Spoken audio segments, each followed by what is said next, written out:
Ladies and gentlemen, welcome back to the Star Trek Critic, where each episode is treated as a school project that starts with a score of 100 points, and 1 point is taken away for each error affecting plot holes, continuity, editing or prop errors, plot devices, and anything else that could come up. This next episode is almost always voted as one of the best of the series, surely the best of Season 1. It was the most expensive to produce, but they definitely got their money's worth, so it grieves me to take away any points away from this episode. City on the Edge of Forever. Of course, we're going to expose the true secret of the Guardian. The Enterprise comes upon this strange planet and while in orbit hits ripples in time. Scotty has a weird way of holding on during turbulence. There is a new yeoman on the bridge, but she doesn't have any lines. This explosion takes out Sulu. I think this explosion affected Kirk a little too, because that clearly isn't Spock. Obviously, science is more important than Sulu right now. This must be a serious incident, since Kirk wants his log entry sent to Starfleet just in case. Bones says Sulu has some heart flutter. Maybe it's because his head is in the new yeoman's lap. Usually a doctor measures in cubic centimeters, but he's an old country doctor, so a few drops will do. Those few drops worked. Sulu's really happy now. Scotty says they are going around the ripples now, but Spock warns of one big one coming up. But McCoy didn't get the memo, and when the ship lurches, he accidentally injects himself with all the cortisone. I guess this means you can have more than one drug in the hypo. He's in big trouble. There are more than just a few drops this time. The side effects of cortisone overdose is that the patient becomes delirious and thinks everyone around them is a killer. The only reason this engineer is in the turbolift is so he can be thrown out by McCoy. Sometime in the future, human anatomy is going to change to the point that a rabbit chop will knock anyone out. McCoy was able to beam himself down to the surface, but it is possible that the transporter chief was getting ready for a mission to the surface and McCoy knows enough about the transporter to beam himself down, so I can't take a point. Of course, I could take a point for transporter technology to be impossible, but then we wouldn't have Star Trek without the transporter. But I will have to take a point for the captain and first officer beaming down together. One of them should always stay on the ship. And Scotty is down here too, so who is in charge of the Enterprise? Sulu must have recovered quickly, or it might be Leslie. We will never know. I believe this is the first time Uhura is on a mission too. And there it is, the Guardian. This means it's pretty darn old. Another point is lost because Uhura's tunic is too short. Spock has found the source of the ripples in time. But 1 point is lost since he says millions of miles, not kilometers.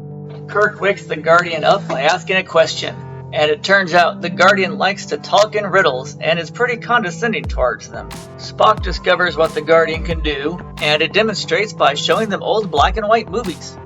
I have to take a point here because security is aiming his phaser at Scotty. Here is McCoy, still hyped up on cortisone. Spock knocks him out with a pinch.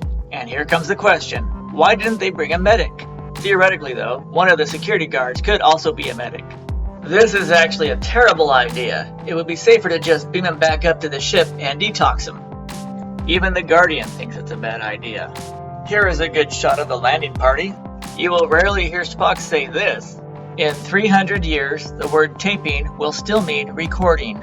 And there goes Dr. McCoy into the past. The Guardian says McCoy went back in time. But what if this is how the Guardian eats? It uses the past to lure people into its stomach.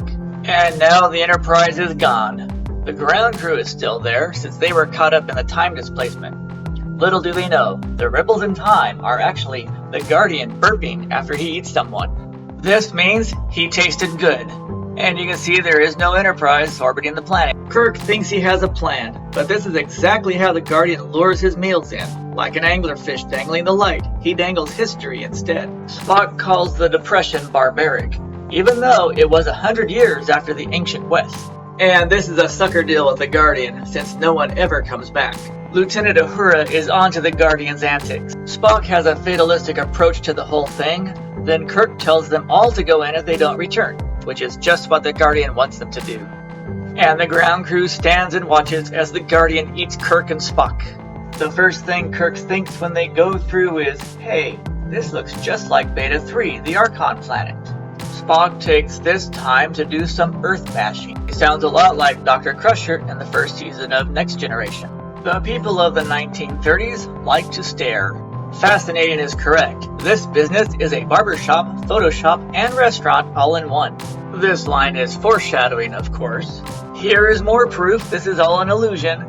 This alley not only looks just like the planet with the Archons, it also looks like Mary's planet where those bratty little Nya-Nya kids used to play. This verifies that Kirk and Spock really didn't travel to the past. They are living out a fantasy created by the Guardian out of their memories of the previous year, unaware that they are slowly being digested in the Guardian's stomach. Another point is lost here, since Kirk's Chinese rice picker joke does not withstand the test of time. Look closely, there is a magazine shop on the left. This clip is reversed and the music is low to prevent copyright claims, but you can see they only run around in a circle. Either they are really disoriented, or inside the Guardian's stomach, where they have only 40 acres to run around in. The music is from Shore Leave, when Kirk was chasing Finnegan. And there is that magazine shop again on the left. They ran back into the same alley, so -1 point for using the same set twice in such a short time. Kirk and Spock use this time to take jabs at each other. Spock has an interesting theory about time travel. If you jump through the same portal, you should end up at the same place. If he is wrong, they are screwed and will be slowly digested by the Guardian for 1,000 years. Of course, his theory doesn't agree at all with what the Vulcan High Command says about time travel. And Spock describes the difficulties of using the tricorder in this time period. And there she is. Aww. To make a long story short, she offers them jobs. That comes out to $3 a day total. And here we learn who she is. This comment is about as racy as a 60s TV show could get. But Miss Goody Two-Shoes believes if you want a meal in her mission, you have to listen to her speech about the future, space travel, atomic power, and food and cures for diseases. It's the price you have to pay for a free meal. Kirk and Spock learn what a flop is. I thought it meant this. The next point is lost, since that is not a 1930 calendar. It would have been better not to have any calendar as a prop. Is Kirk predicting his movie 30 years in the future, or explaining to Spock 1930s slang? Only this old man knows, and he will never tell. Here is a nice photo of the time period. Kirk brings home the bacon. Spock is a stay-at-home inventor in need of 5 pounds of platinum. I can't take a point here for not using the metric system, because pounds are what they use in this time period. One good thing about Edith Keeler is that she's really good at getting them work, which also gives her that excuse to interrupt them all the time. Okay, I know they are sweeping, but would you really work on a cuckoo clock with that chair on the table? Spock and Kirk contemplate committing a crime, and here's where I have to take another point, since this type of master lock wasn't invented until well after 1930. They got caught quick, but Kirk sweet-talking her gets them off the hook, and she will forgive them if all he does is walk her home. She knows they are up to something and is trying to figure it out, but little does she suspect, they are here to kill her. Edith go off to be romantic, and Spock gets to shovel coal. And yes, that is Floyd's barber shop. This radio shop is for rent. They might have stolen a lot of stuff from there too. And here it is, the famous line every Trek fan knows. But still, after 50 years, 8 TV shows, and 13 movies, no one yet has tried to tackle Vulcan love poetry. This is where they usually show the Enterprise in orbit, but it disappeared. Meanwhile, Spock is hard at work and makes an incredible discovery. I think they robbed the radio shop. There is no way they can buy all that equipment with just $3 a day. In the future, Edith Keeler is going to meet with the president. This short circuit is fake. It's actually caused by the Guardian, who sees they are coming upon an answer too fast, so blew up the radio tubes so they will digest in his stomach longer. And this is the big question the show is all about.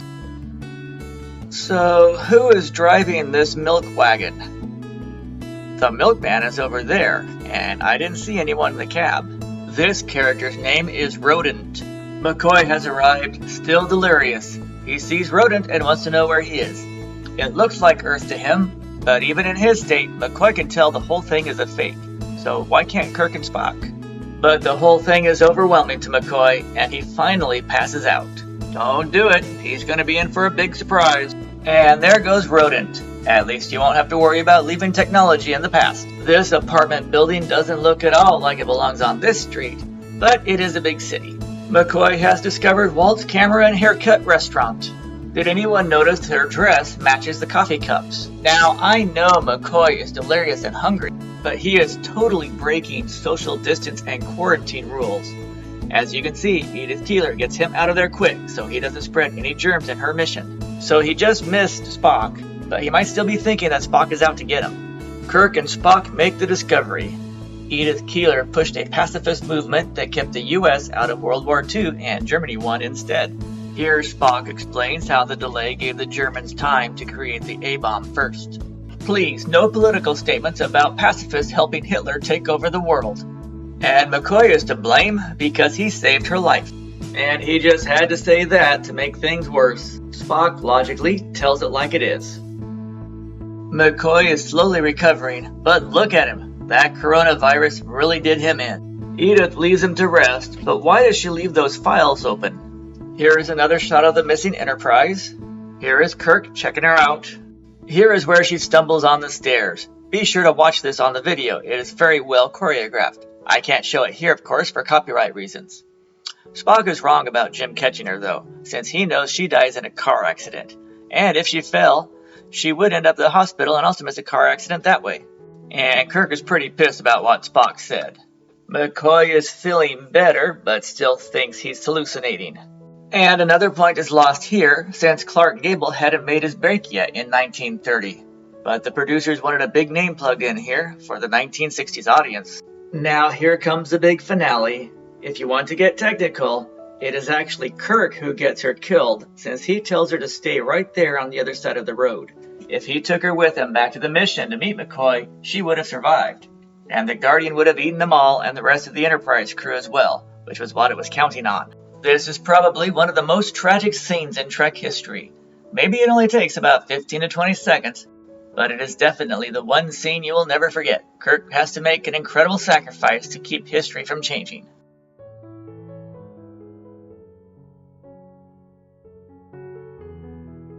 And Kirk looks pretty bad right here.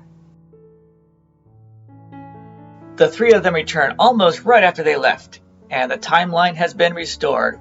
Kirk actually swears, which is rare for a 60s TV show, but he has a reason to. And if you look closely, 7 beam back all at once to the Enterprise. And that concludes City on the Edge of Forever. And now for the real story. The Guardian eats people.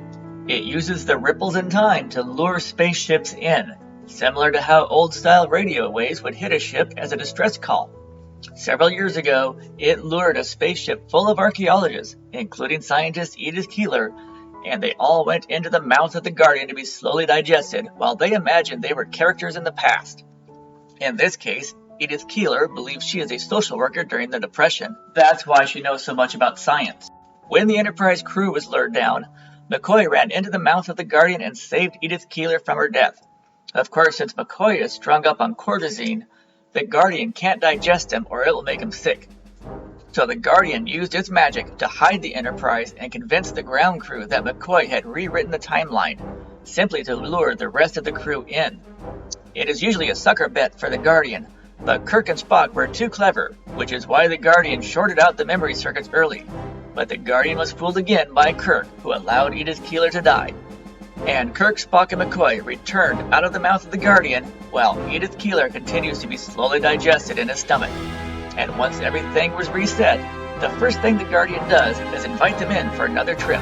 But now the crew is onto him and they take off, leaving the Guardian to lure more curious archaeologists into its trap. And that is the real story of the City on the Edge of Forever. So, who lived in the city? Not only was Hal Baylor an actor, he was a boxer. And he wasn't the only boxer on the show. John Harmon has 280 screen credits to his name, then went on to be a used book dealer. And don't worry that he phasered himself, we will see him on Star Trek one more time.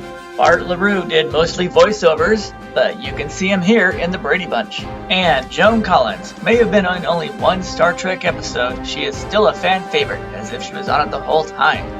Her performance was so great, she was asked to guest star in that other famous science fiction TV series, Space 1999, and from there, went on to star in Dynasty. And City on the Edge of Forever gets a whopping score of 91%. Before you go, be sure to check out my other videos and playlists, buy a copy of my book, click that like button, that share button, and most importantly, that subscribe button so I can go back to making $100 a year. And I will see you again real soon.